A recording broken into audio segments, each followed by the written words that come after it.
Hi, everybody. Old Buck Dave back again. Episode 159. We're getting higher and higher here. So we're going to have a special episode today. But first of all, I want to welcome my partner, Mr. Dale. You out there, Dale? Yeah, the other old Buck Dale. Okay. Before we bring on our special guest, let's do our regular housekeeping here. So what's going on in your world? I thought you were going to touch base. You mentioned that you got a letter from another left-handed writer when it had to do with cursive writing. Oh, I did. Yes. Yeah. This was Ranger Rick, actually. Who agreed with us. He said he's not a fan of cursive either. He said when he was in grade school, that was the only non-A grade that he ever got was in writing. I feel your pain, Rick, because I think I got a D basically in that. Well, we want to thank Rick for his comment. I didn't know he was left-handed, and I didn't either. Would you watch it? Did you catch the series? Did you watch the series last night? Baseball. I heard that it's over now. Yeah, right? Texas won. Texas won. I followed 5 games. And also, and to reiterate the last podcast about quarterbacks and pitchers, did you notice since that week went by, anybody paying attention to some quarterbacks? I think it was quarterback for the Raiders, licking his fingers and all that stuff like that. Everybody is going to be paying attention. Yeah, I know. I've seen that. Yeah, that's for sure. We know the more important sporting event that just took place last weekend was of course, everybody knows the Dirty Dozen bike race in Pittsburgh, which is an annual fair, 50 miles. It's 13 hills, so it's a baker's dozen ride now. And one of the hills is Canton Avenue, which at 37% is allegedly the steepest road in North America. So I'll put a link to the Dirty Dozen bike ride in Pittsburgh. There's some serious hills. I tried to get up one of those hills once. I didn't make it. So, well, everybody who listens to the Old Bucks knows that we enjoyed bicycling at different levels, and several of our listeners do. And I think our guest today also is a cyclist too. I've heard a rumor that. I saw that in this book. Maybe we'll get him to talk about biking too. Here's my cycling sob story. This morning. I thought, oh, it's nice and cold. I'll get out on an early ride, just a couple miles, go through the neighborhoods. And I was 2 miles out, and I'm starting to feel it's like rain on my legs. I'm thinking, well, it's not raining, and I didn't go through a puddle. And I look back, and my rear tire is spraying sealant everywhere. See, I ride these tubeless tires, and I ran over something that cut a nice slice in it, and it was just spraying that stuff everywhere. It was terrible. Did you have to push it back? Well, the good news is it ultimately sealed. Sealed, and I was only 2 miles out, so I came back, and that'll be my job for the afternoon. I'll have to put a tube in that tire. I think I'm going to put another set of wheels on anyway. That was like my off-road set of wheels. So I'm going to go back to kind of semi-road wheels. That's my sad cycling story of the day. So I know what I'll be doing. I think we ought to go ahead right to our guest today. This is a fascinating subject, and we can probably squeeze all the minutes that we can in today. Why don't you? Well, okay. You talk me into it. Let me tell our listeners a little bit about Pat Hayes, who is the author of The Silicon Planet: My Life in Computer Chips. We're really tickled to have Pat here today. Let me tell you a little bit about him. He's the real thing, folks. Believe me. Okay, he's got a bachelor's in physics from Harvard. He's got a master's in electrical engineering from Virginia Tech, and a PhD in physics from MIT. Now, you've probably heard of all those schools. That's like the best there are. So it's pretty impressive. First of all, there he took a job at Bell Labs in 1980. And there he became the principal architect and manager of the industry's pioneering digital signal processor chip team. He then worked at a series of companies in the chip world where he managed increasingly complex projects. He must have thrived on the challenges because he then co-founded Lexra in 1997 and VLSI Engineering in 2003. He sold the latter in 2004 and held 2 more VP jobs before moving to Boeing for the last 10 years of his career, retiring as chief engineer. Listen, it's Boeing chief engineer. Not too many people can put that on their resume, so it's quite a career. Well, that's unbelievable. But reading his book and looking at the timeline, I had one chip story I was going to add before I throw a question to Pat. Many years ago, in the 70s, early 70s, late 70s, I was a salesman for Montgomery Ward. If you remember Montgomery Ward. Monkey Wards, yeah. Yeah, I was a salesman for Montgomery Ward selling sewing machines and vacuum cleaners. And a friend of mine one day came up to me and said, "Look at this, Del." He said, this is a computer chip." And he showed me something about the size, the thickness of a matchbox and about half the width of a matchbox or length of a matchbox, and had the eight legs on both sides, or those silver legs that come out. He said, "What is this?" He says, "It's a chip." I said, "So what's it do?" He says, "Well, this thing will eliminate vacuum tubes." And I said, "Vacuum tubes? So what do we do with it?" He said, "Well, nothing. They were throwing these away, and I picked it out of the trash." I said, "Well, the first thing they're going to have to do, I think they're going to have to make this chip smaller, because I don't think you could get that many. In a TV." So my concept was way off way back then. And after I read this book, Pat clearly clarified that there was many chips, I think, inside that little black box there at the time. So I'm really looking forward to his story, and we've met him in person. He's got a great personality, a great sense of humor. So I look forward to hearing from him. Let me open up, Pat, with a question for you. You're welcome, Pat, by the way. Yeah, welcome, Pat. You're there. Thank you very much. There you are. Let me just throw this to get you started, and then you can run with it. You was curious to know how you made the jump from academia to chips, and also you can segue into finally when you had the idea to write and what it took to actually finish that. So, welcome, Pat. Go ahead and tell us that. Well, thanks a lot, Del. I'll inject a little humility into this. There was really kind of a push and pull. I was a particle theorist, and that's a unique branch of all the sciences. It's the only one where you're trying to discover the new laws of nature as opposed to applying the known laws. It's a wonderful subject, but I started to feel I was going to be a second-rate particle theorist, and I was looking for an exit. And during a long multi-city interview trip with Bell Labs, I was given a tour of a world-class chip fab, and I absolutely fell in love with chips. It had nothing to do with my education at that point, but I just fell in love, and I've really never looked back. I think it's better to do something in life rather than simply learn something. I learn in order to help me do something. It's not sufficient just to learn about a subject like physics. I went from being a second-rate particle theorist to being a first-rate chip designer. So I was very happy, and I think that it's early enough in the game to where you can learn by doing. Chips were new enough where that was an easy transition, but not so much anymore. I like that. You went from it's better to be a doer than a learner.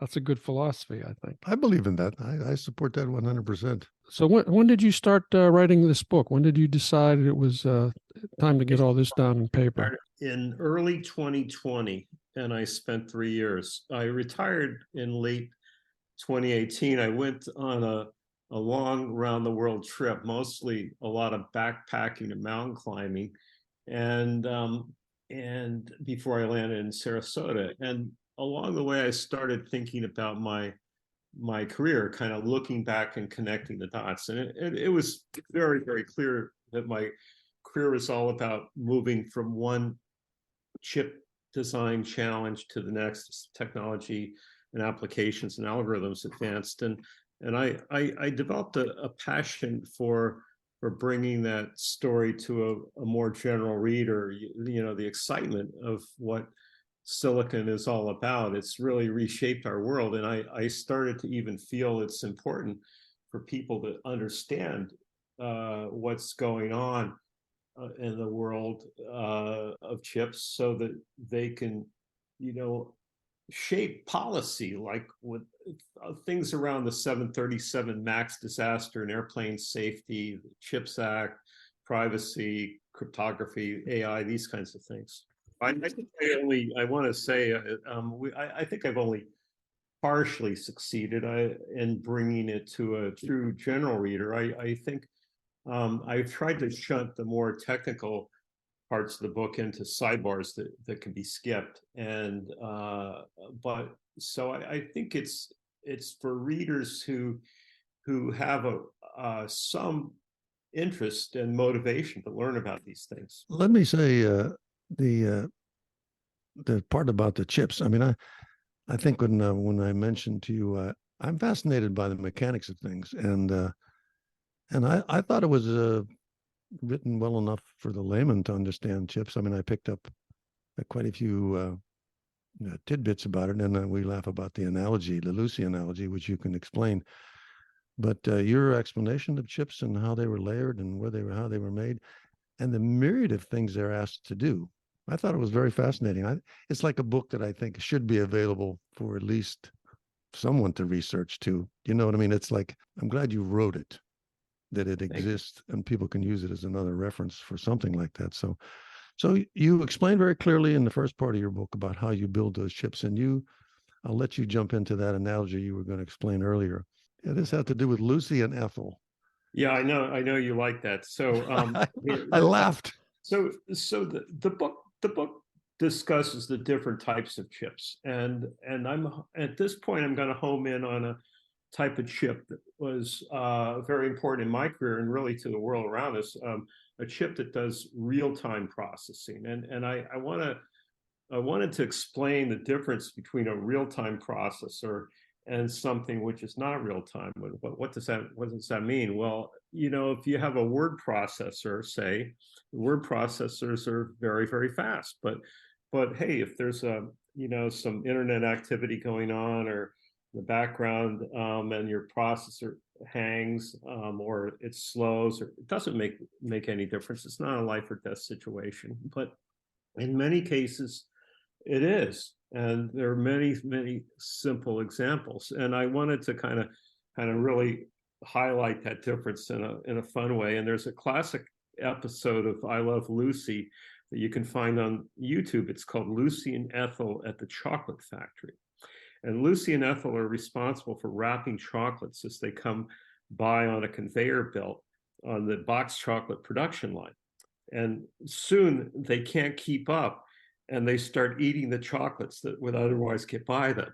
And but so it's a hilarious little video, but it's a perfect example of a real-time task. They have to wrap it, the chocolate piece, before the next one comes along. That's the amount of time they've got, and that kind of problem is all around us. If you hit your brakes, your anti-lock braking system in your car, it's got to react pretty fast before the accident. And there are examples where in multimedia and our TV all the time, you have to have audio and video sync, and on a two-way call, the audio has to be encoded, transmitted, and decoded within a certain period of time. We all know what it's like when you start getting echoes or clipping in a phone call. That's another example of real time, and they're all around us. And that's the type of and in the early 80s, that was a brand new type of processor that didn't exist. And so I take you into the lab with some of the challenges of creating that type of design, and you get to see the drama and the failures at a pretty deep level, really. And you actually designed that, didn't you? You actually helped solve that problem. I did. that it's not just one problem, of course. The fun part is these challenges just continue and continue as the requirements, get more and more demanding, and so the chip architectures and designs and fabrication technologies all have to go hand in hand with advancing requirements. There's a push and a pull there. That's been my career, really, to kind of chase those what I would call new opportunities for chip designs. Well, listen, I know your book is divided into 6 parts. I wondered if you would tell us about each of the parts, or at least the parts that you enjoyed writing the most. And if possible, if you have an excerpt you'd like to read, that's great too. That's up to you. I would love to, and I'll try to be a little succinct on the description of the parts, because it'll get a little boring if otherwise, without really getting into the book. But part one kind of sets the stage in a fun way. I describe the different types of chips, and in 2019 there were 1 trillion semiconductors shipped for the first time. 1 trillion in 1 year. But they weren't all what I call computer chips. Computer chips are chips that support software and programming, and I classify the other type of chips and then start to home in on computer chips, and I call them, in fact, the queen bees among the chips, because other types of chips like memories and sensors and so on are all in service of that computer chip. And of the computer chips, there are about 60 billion of them a year, and the most visible ones are your processors that are in laptops and smartphones and so on. But basically, they're in virtually everything today, and they're within the world of computer chips. There are 2 types. There are chips I would call open, that can be programmed by their customers, like a laptop or a smartphone. You aren't writing code for it, but you're downloading apps from third parties. And the other type, embedded processors, are not programmable by their end processors, by their end customers. If you have a programmable chip in your refrigerator, you can't open up your refrigerator and program. You can't open up your car engine, and so there are probably at least 20 times more embedded processors, like glaciers beneath the surface, than there are open architectures. And I acquaint the reader with those kinds of distinctions, and get into the way chips are classified, the way different types of chips work. And along the way, in part one, the reader learns how chips are fabbed. In part two, I'm down in the lab now developing those real-time signal processors that are going to help Lucy and Ethel out. And the reader learns how chips are designed and tested along the way, and see some of the drama behind the breakthroughs. And then parts 3 and 5 just continue along that vein as the challenges get tougher and tougher, and with new applications like video processing, car navigation, and so on. And as chips become more complex, the methodology starts to change, and those sections gradually get into some of the business side of chips and the deal making and industry dynamics that go with it. The closing part 6 is a little different. You alluded to the last phase of my career at Boeing. Well, they acquired a little company I was part of, and I became part of Boeing on the defense side. And we were developing a new type of processor we called a secure processor, which was a processor which was resistant to any form of attack, any form of reverse engineering attack. And so if you think about that a little bit, defense is an early adopter for that kind of technology. You're protecting things like electronic warfare countermeasures. I was not able in that to describe my own work in the level of detail that I did for the first 5 parts. And therefore, I shifted gears a little bit, and I wrote part 6 as kind of a payoff for the reader. After you learn a certain amount about chips in parts 1 through 5, in fact, enough to be dangerous and go out and design your own chip, part 6 is sort of teaches you indirectly why it's good you know those things, because you get a much deeper understanding of what really went wrong with the 737 MAX. I was on the defense side of the house, but I got to know the commercial side pretty well because my passion was to see my chip applied to protect Boeing's commercial aircraft as well as its defense systems. So I got to know the commercial people pretty well. And without using any sensitive information, I applied my experience to do a pretty deep, in fact, it's a deeper analysis of the 737 MAX disaster that has ever been published. And then I point to where the risks are heading going forward. And it's a pretty serious problem and for people and all of us to understand. And that's an example of why, just one example of why I think I want people to know something about chips. Okay, Pat, why don't we listen to an excerpt or two that you've picked for us? Think about an excerpt. I had to spend a little time on that, thinking about that, because if I pick an excerpt from late in the book, there's been a certain amount of building up and up and up to that, and it's really hard to pick it out a piece from late in the book. I did find a section earlier in the book. I wanted to find a section that would illustrate the technology, not pull any punches, the type of kind of jargon and technology you're going to see, and but also a little bit of the humor and fun part that goes with it, as well as something on the business side. And this is from this little excerpts from part 2, but even then you're going to have to trust that if you're reading the book, by the time you get to part 2, some of those are a little clearer. So if I may, it'll be kind of short. The work seemed endless, but when it tapered off, the DSP-2 fab started. Then more bugs were found in the plots.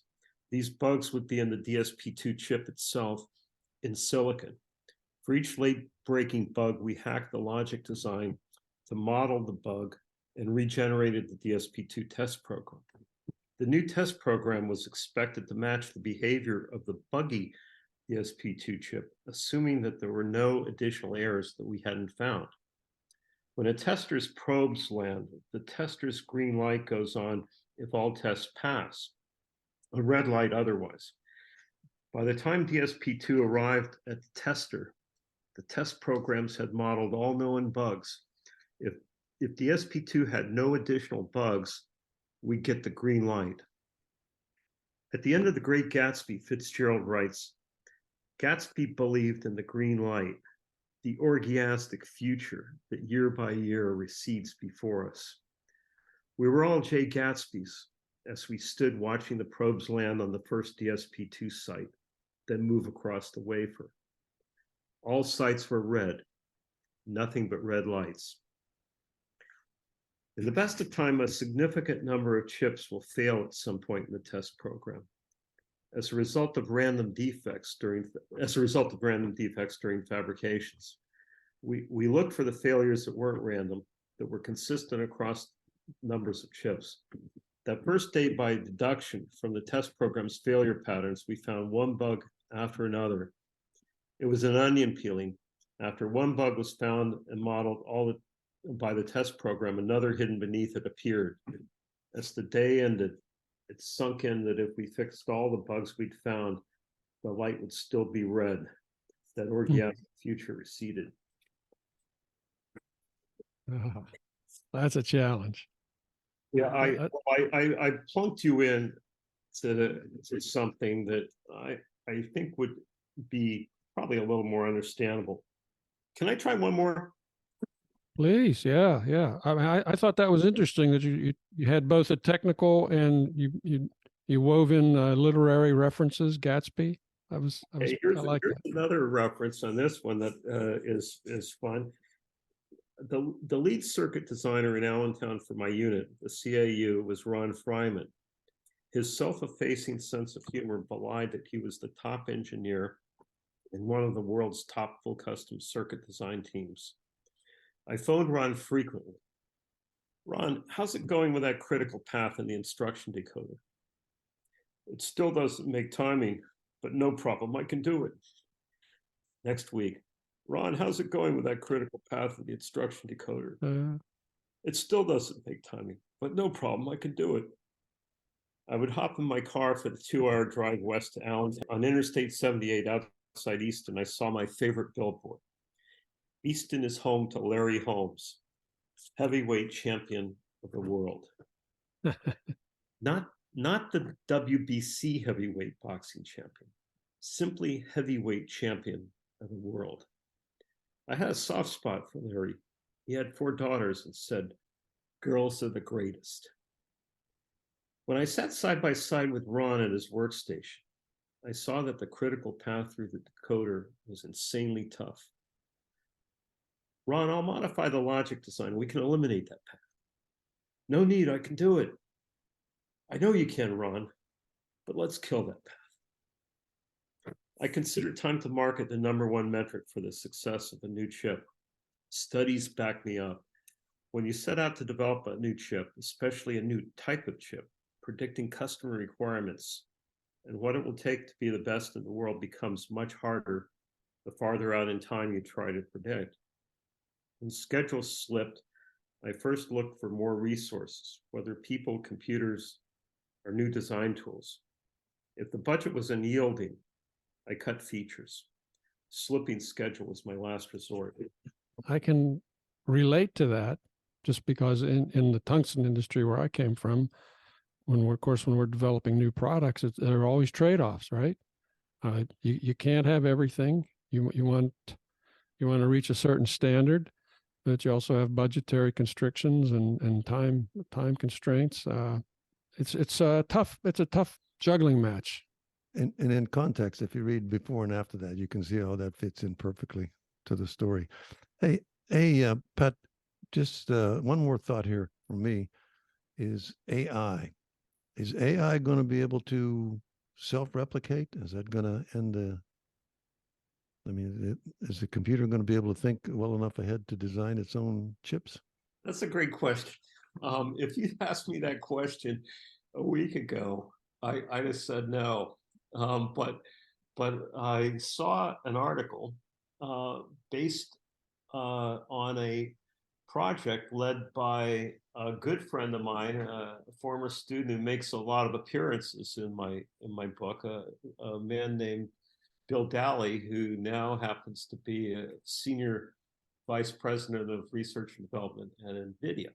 And lo and behold, the article was all about his project to a research stage right now to develop an AI tool that could advise chip designers on their design.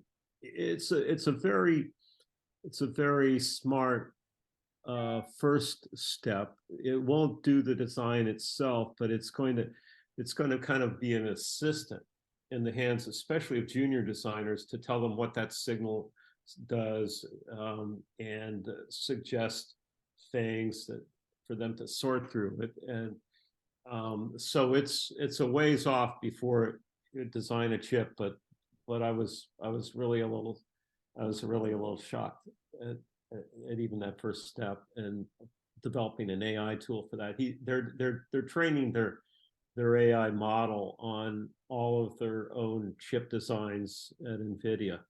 It's moving at a lightning pace, isn't it? It's incredible. And you heard it here first on the Two Old Bucks. Just to give people an idea of, you already gave us one idea when you indicated how many a trillion chips were shipped. And this is from your book also. It says in 2019, there were 10 quintillion transistors produced. That's just like a billion per person per year. And you'd also mentioned that Apple's M1 chip, which is like 2 generations old now, I guess, there are 57 billion transistors on a chip. Is that a real number? Yes, yes, I was pretty careful on Yeah. all that kind of data. It's a shock. As I said in the book, even I am shocked at some of those numbers when I put them on paper, and I joked that in the book I was shocked until I got my first video call from my camel driver 5 kilometers outside of Merzouga, where the road's in the Sahara Desert. And this guy, he's a Berber nomad, and he's giving me a video call on his cell phone to make the arrangements for our Sahara trek. And those numbers are pretty amazing. But a really funny thing happens though. We designers have stepped up the level of abstraction over the years. You start out by designing every individual transistor, and soon there are too many transistors where you can't do that. So you move to logic gate type designs, AND gates, OR gates, inverters, flip-flops, those kinds of things, cells. Then you start moving up another level to where you generate collections of cells using specialized programming languages. And then you get to the level where even that isn't sufficient. And you basically create chips by plunking down large sections of intellectual property or pre-existing designs that you're either reusing from your own designs or that you've licensed from third parties. And the market then for third-party intellectual property, designs that you can license and then reuse, flowers. It's much like, say, being an architect. And as an architect, you don't build the building. You design the plans, and then you sell or license or use to the people who build the thing. And that's where my own career took me, and where the industry edge, if you will, went. So companies designing chips will purchase a lot of intellectual property, and then they'll of course have to add some value and some proprietary differentiation of their own to specialize it to do their own thing. But they'll plunk down blocks of intellectual property that might integrate hundreds of millions of transistors all at once. So we, in order to maintain time to market and keep the costs within doable levels, we've just moved up higher and higher levels of abstraction. And so it's funny, some of the lessons and things you learn in the dynamics of the industry haven't really changed over the years. It's not harder to design a chip today than it was 40 years ago. In fact, I could easily make the counter argument and say why it was so much harder 40 years ago, even though the chips were so tiny. You're designing the transistors one by one. Explain that a little bit. Is this because there are better tools to do all this today? Exactly. No, you almost never would design an individual transistor. You're reusing transistors. In fact, not just one at a time. You're reusing them, sometimes like 100 million transistors at a time. Instead of designing a small circuit that might do an AND function or an adder or a multiplier, I'm plunking down a multi-processor subsystem with level 1, 2, and 3 cache memory systems. In fact, the company has been in the news recently called ARM, a British company that was spun out recently from its owner SoftBank back into the public market a few weeks ago, has a valuation of about 50 billion, and all they do is designs that they license. They don't fabricate chips or have any products other than their licensed intellectual property. Where can you get this book? The book is on Amazon. You'll go That's on. where I got it. Yeah, go on Amazon, and there's a Kindle version and a paperback version. If you can afford the extra bucks, I recommend the paperback version because I think that some of the tables and come out a little better, and I'm proud of the cover. It's actually from a photo I took in the Sahara. And so that's okay. So that's the same. yeah, so the word silicon plays on a couple levels there, and the element silicon is actually the second most prevalent element on Earth after oxygen. So you think about silica, sand, and the desert, but silicon is also a primary material as a substrate for computer chips. And so just as sand and silicon has covered the Earth, computer chips are now covering the Earth as well. So there's a little bit of a play on that word silicon. Okay. Yeah, when I Googled the book, and I found it's available in a lot of other booksellers as well. And I even saw a couple in foreign language. And the book was the book's in English, but they were foreign language sites that are listing your book. So that's pretty impressive. I'm surprised, but that's very nice. I'd say that the international chip community does speak English. I've gotten some emails and communications back and forth from chip designers. One of the great things is it's a truly international profession. When I was a vice president at a company in California, I'd say, maybe a third of my staff was Indian, third Chinese, third Europe and the Americas. It's really a melting pot industry, isn't it? Yes. Yeah. It is. I personally found the book quite fascinating, even for a layman. Well, I'm glad to hear that. That was my goal, is to reach the general reader. I say, speaking of fascinating, what was the most fascinating part of your career? What did you enjoy doing most over the years? What kind of thing, or one specific thing, or one type of thing? No, there was one thing I kind of did over and over, and I did move up the food chain and over the years, and working as a designer and architect and executive and entrepreneur, but what I was doing, and regardless of the position, was looking at the new applications and algorithms coming along, and I would see these things well before the general public, I think, and thinking about what type of new computer architecture would be required to implement those algorithms and applications. And that process of trying to figure out the new chip architecture, regardless of my position or title, was really what excited me most. But I think as far as this role in an organization, the most satisfying role for me was probably to lead the design team.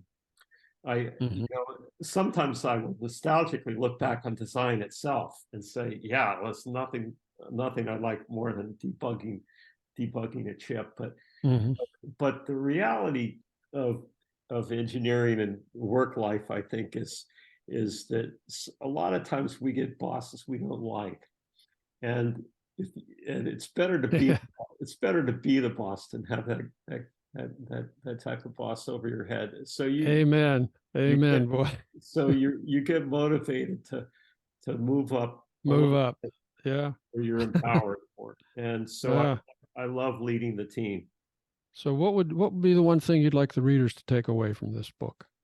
Number one, chips are the fundamental building blocks of the modern world. That's become a cliche nowadays. I think with COVID, we saw, the impact of chips on the supply chain, and everyone knows that superficially, but you'll get to understand it at a much deeper level and why it's happened. And going a little beyond that, I'd like readers to simply enjoy that process and have fun reading the book and gaining insight. It's just no more than the way, say, a bird watcher enjoys getting a pair of binoculars.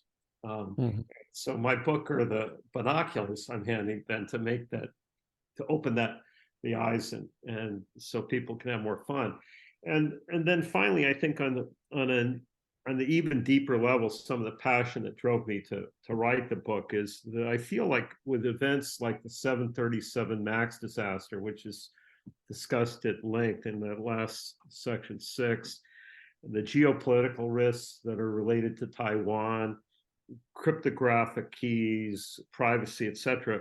I want people to feel empowered to understand and influence these points, not as individuals so much as be part of a collective, citizenry that is knowledgeable enough to influence their governments, instead of being kept in the dark.